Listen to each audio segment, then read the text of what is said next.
Greetings, friends. Today is the first video where I'm going to talk about every single game I went through in this GT. I'm going to break them all down. I'm going to tell you how I used my Blood Angels list to win my first GT. So let's dive in against a list that had 120 boys and a Stomper.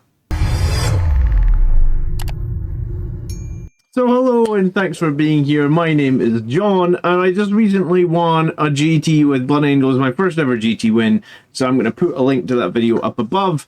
And here is very quickly a picture of the army. So I'm not going to break this down, it's in that other video, but it was Outriders 2 squads, Death Company 2 squads, Jump Intercessors 2 squads, 2 Predator Destructors, some Company Heroes, some Sangre Guard, Commander Dante, a Ballistus Dreadnought, an Impulsor.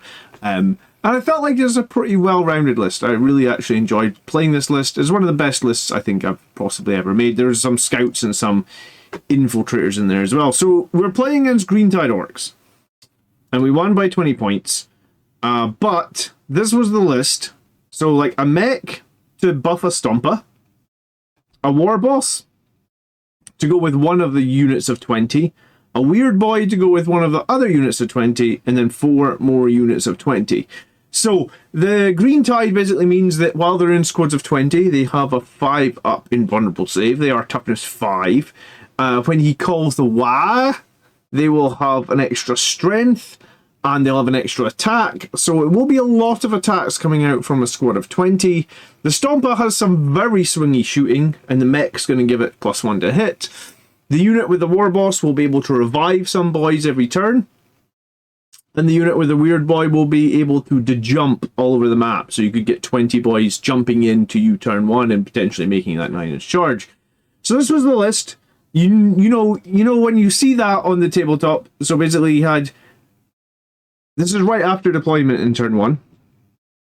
And I believe I actually went first here in turn 1, and I killed a few Orks out of this unit, which he promptly revived most of. I think I killed 7 of them with my long-range firepower. I get 2 Predators and the Ballistus Dreadnought. It was the only unit I could see. So I think I killed 7, I think he revived 5.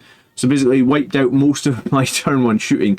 So he had, obviously, 4 squads of 20 on the board. He's got 20 inside the Stomper, and I believe he must have had 20 in reserve. So this is what we had to deal with.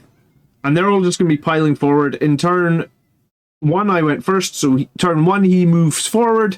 So I'm expecting a turn 2 Wah. All these units are going to advance, charge, and try and overwhelm me on all 3 center field objectives.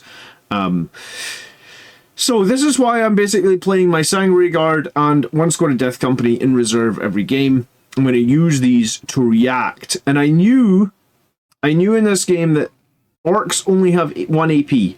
So the Sangre Guard with their -1 to hit and -1 to wound while they're led by Dante and potential armor of contempt actually meant that he would have huge troubles killing the Sangre Guard with these boys. So they were actually going to kind of be my ace in the hole here potentially. In that if I felt like the Sangre Guard could definitely kill 1, maybe even 2 units.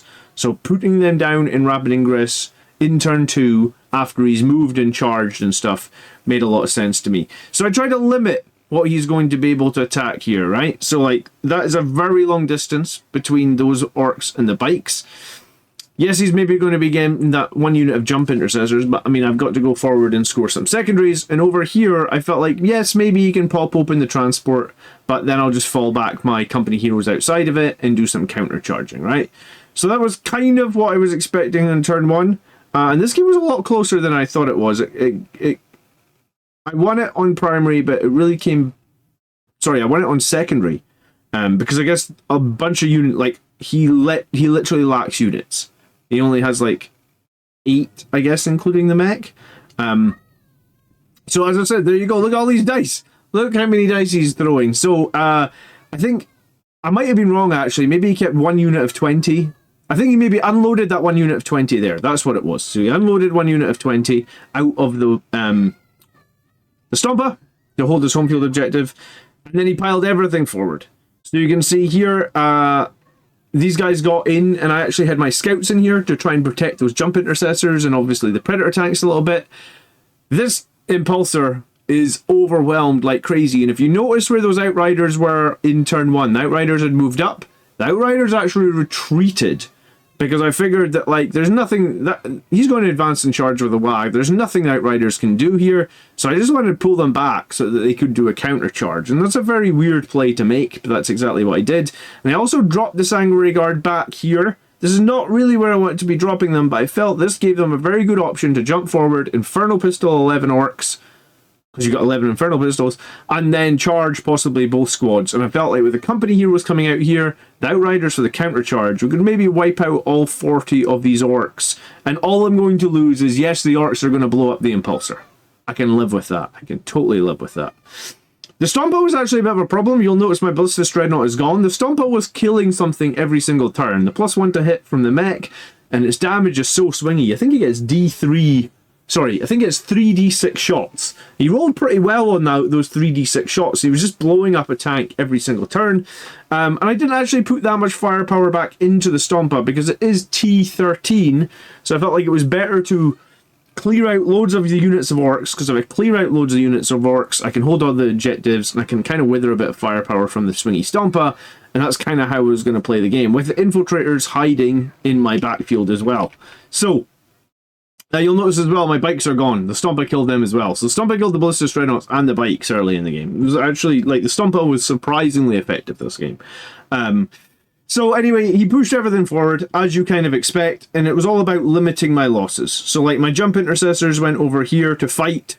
They're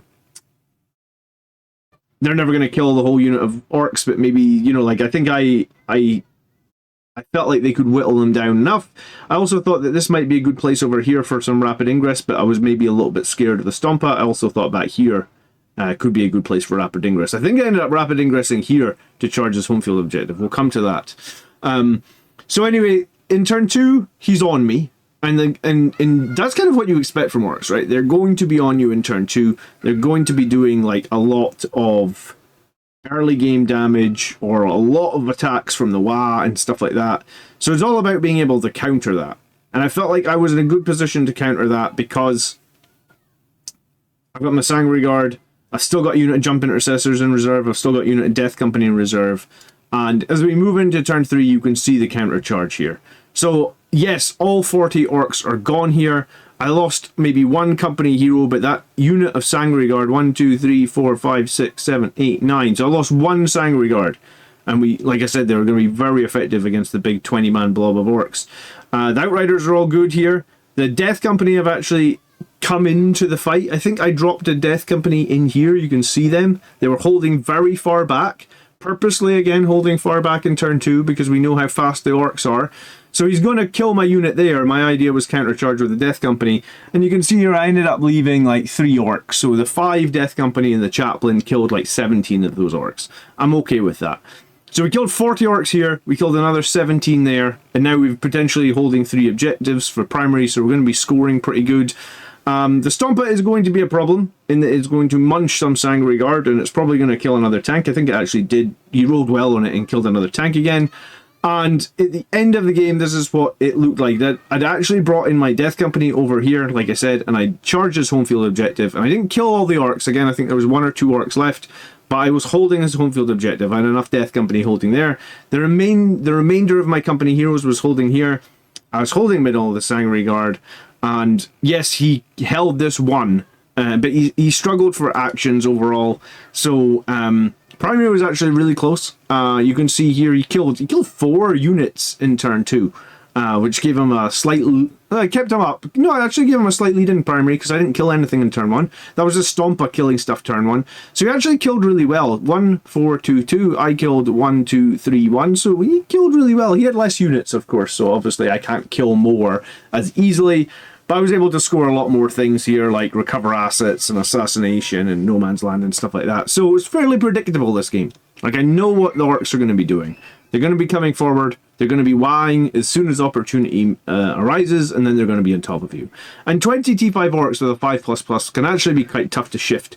Blood Angels obviously have a great advantage right now, with most of our chainswords being strength 6, but even then he could spike those 5-ups quite a few times, and that's why a bunch of the Orc units, the 20-man units, managed to survive way more than they should have because of a bit of spiking. The Stompa was swingy as hell, But it was killing stuff, and it did pretty well. And Sean, who I played against, was a great opponent. If you might know Sean if you know Aberdeen Games Workshop, that's where he's at.